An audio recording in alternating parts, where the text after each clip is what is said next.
Menurut cerita legenda, dahulu kala Bali dan Jawa adalah kesatuan daratan.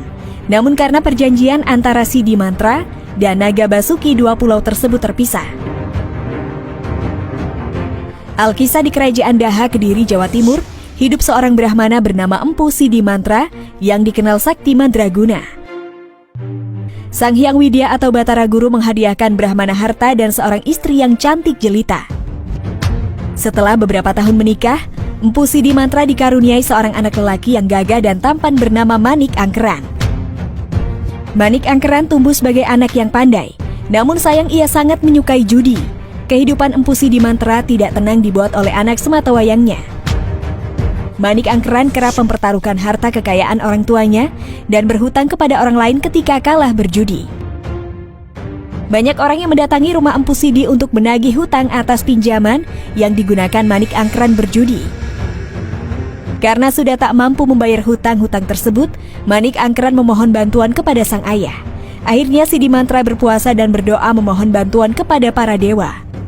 Tiba-tiba di suatu malam, Empu Sidi mendengar suara bisikan yang terdengar sangat jelas di telinganya dengan mengatakan, "Hai Sidi Mantra, pergilah ke kawah Gunung Agung.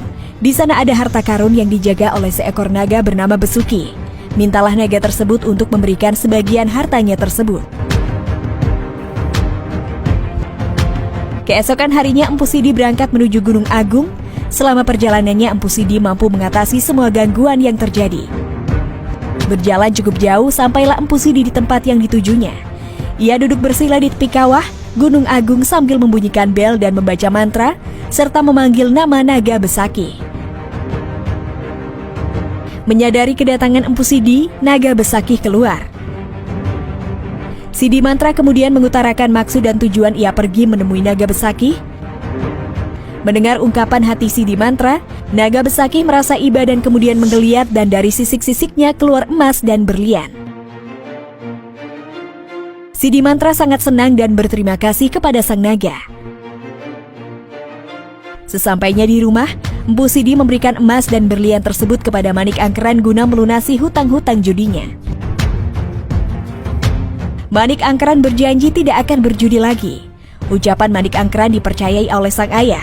Kemudian Manik Angkeran menjual seluruh emas-emas tersebut dan uangnya digunakan untuk melunasi sebagian hutangnya.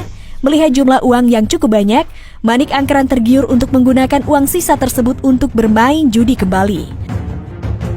Sedangkan semua hutangnya belum terlunasi. Tak lama kemudian Manik Angkeran kembali meminta bantuan kepada sang ayah. Namun Sidi Mantra menolak permintaan putranya. Sidi Mantra merasa kecewa atas sifat sang anak. Tak tinggal diam, Manik Angkeran mencari tahu dari mana ayahnya mendapatkan semua harta tersebut. Dan diketahuilah bahwa sang ayah mendapatkannya dari kawah Gunung Agung.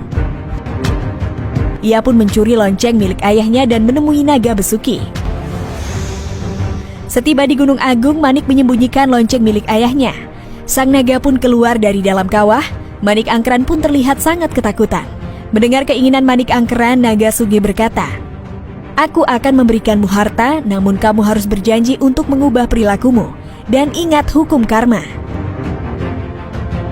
Naga Besuki kemudian membalikkan badannya hendak mengeluarkan emas dan intan dari sisik ekornya. Takjub melihat emas-emas yang ada di depan matanya, niat jahat dari Manik Angkeran pun muncul. Ia tiba-tiba menghunuskan keris dan memotong ekor naga tersebut. Lalu Manik Angkeran kabur membawa ekor itu. Naga Besuki sangat marah dan menjulurkan lidah apinya ke jejak kaki Manik Angkeran. Di dalam perjalanan, Manik Angkeran merasa kedua telapak kakinya terasa panas. Dan sedikit demi sedikit tubuhnya terbakar hingga akhirnya menjadi abu. Empu Sidi cemas lantaran anaknya tak kunjung pulang ke rumah. Akhirnya ia mencoba mencari sang anak di Gunung Agung. Sesampainya di sana, ia melihat Naga Besuki yang tengah resah di luar kandangnya.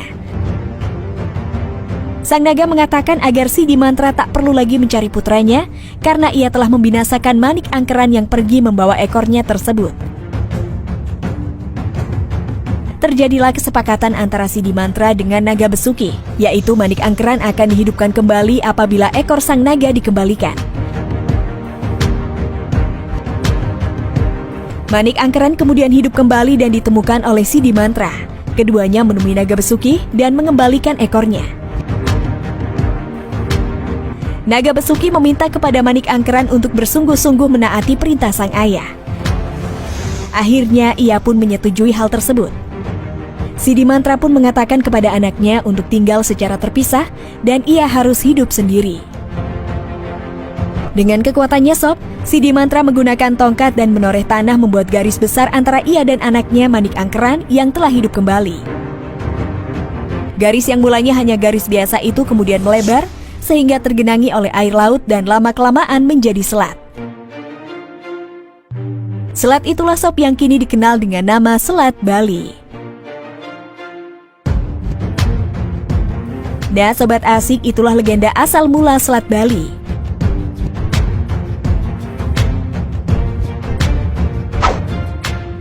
Bagaimana menurut pendapat kalian Sob? Jangan lupa untuk tulis komentar kalian di bawah ini ya.